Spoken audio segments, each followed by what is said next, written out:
Sering gak sih kita tuh bingung sama istilah-istilah anatomi perempuan? Nah, dalam beberapa menit ke depan kita akan bedah semuanya dengan cara yang simple dan akurat.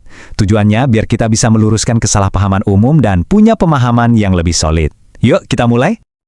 Oke, kita mulai langsung ya dengan satu pertanyaan sederhana. Apa sih nama yang benar untuk keseluruhan area genital eksternal perempuan? Jawabannya mungkin nggak seperti yang kamu kira loh. Kalau jawaban kamu vagina, tenang, kamu nggak sendirian kok. Ini salah satu miskonsepsi yang paling umum. Padahal, vagina itu sebenarnya adalah saluran yang ada di bagian dalam. Jadi, apa dong sebutan yang benar untuk bagian luarnya? Yuk, kita kupas tuntas mitos ini di bagian pertama. Di sini kita akan luruskan perbedaannya dan belajar istilah yang tepat. Nah, ini dia jawabannya, vulva. Anggap aja vulva itu kayak istilah payung yang mencakup semua bagian eksternal. Peran utamanya itu jadi garda terdepan buat melindungi organ-organ internal yang lebih sensitif di dalamnya. Nah, terus apa aja sih isi dari peta vulva ini? Yuk kita bedah satu persatu setiap komponennya biar kita tahu apa aja peran uniknya masing-masing.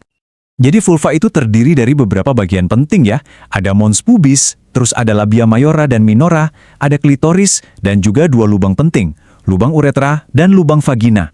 Masing-masing ini punya tugasnya sendiri-sendiri.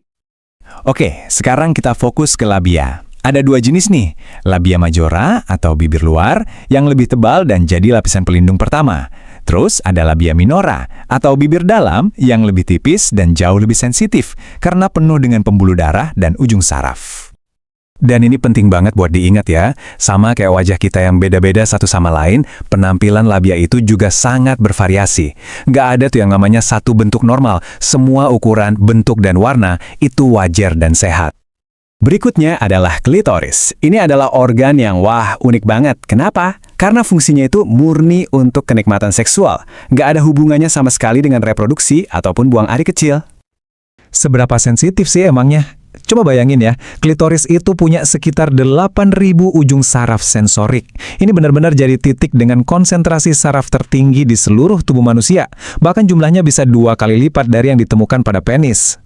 Dan yang lebih keren lagi nih, apa yang kita lihat dari luar itu ternyata cuma ujungnya aja, kayak puncak gunung es.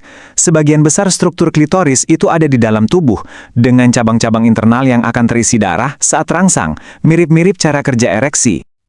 Oke, dari luar kita sekarang bergerak lebih ke dalam ya.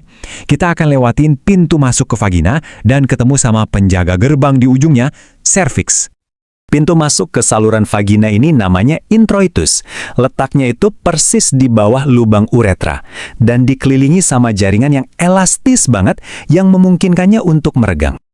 Dan elastisitas ini krusial banget karena lubang vagina ini fungsinya macam-macam. Dia jadi jalan keluar buat menstruasi, jalan masuk buat sperma, dan yang paling luar biasa bisa melar jadi jalan lahir buat bayi. Di ujung saluran vagina kita bakal nemuin cervix. Anggap aja ini kayak lehernya rahim, yang jadi gerbang penghubung antara vagina dan rahim. Peran cervix ini dinamis banget, pintar malah. Lendirnya bisa berubah-ubah, kadang buat nyaring, atau kadang malah ngebantu sperma. Dia juga bisa nutup rapet-rapet buat ngelindungin janin, tapi pas waktunya bisa melebar dengan luar biasa buat proses persalinan. Oke, banyak juga ya yang kita bahas. Biar lebih nempel, yuk kita rangkum poin-poin pentingnya sebentar. Jadi singkatnya gini, vulva itu pelindung bagian luar. Labia itu buat perlindungan plus sensasi. Klitoris, ini pusatnya kenikmatan. Lubang vagina itu jalan serbaguna. Dan cervix adalah gerbang super dinamis yang ngatur reproduksi. Keren kan? Terus, kenapa sih ini semua penting? Karena paham istilah yang benar itu bukan cuma soal hafalan anatomi. Ini adalah langkah pertama buat melek soal tubuh kita sendiri. Jadi kita bisa lebih paham dan berani ngomongin soal kesehatan kita. Tentu aja, ini baru permulaan kan? Sekarang, setelah kamu tahu petanya, kira-kira bagian mana lagi sih dari cara kerja tubuh kita yang bikin kamu penasaran? Karena rasa ingin tahu itu kuncinya semua pengetahuan. Makasih banyak ya udah nyimak.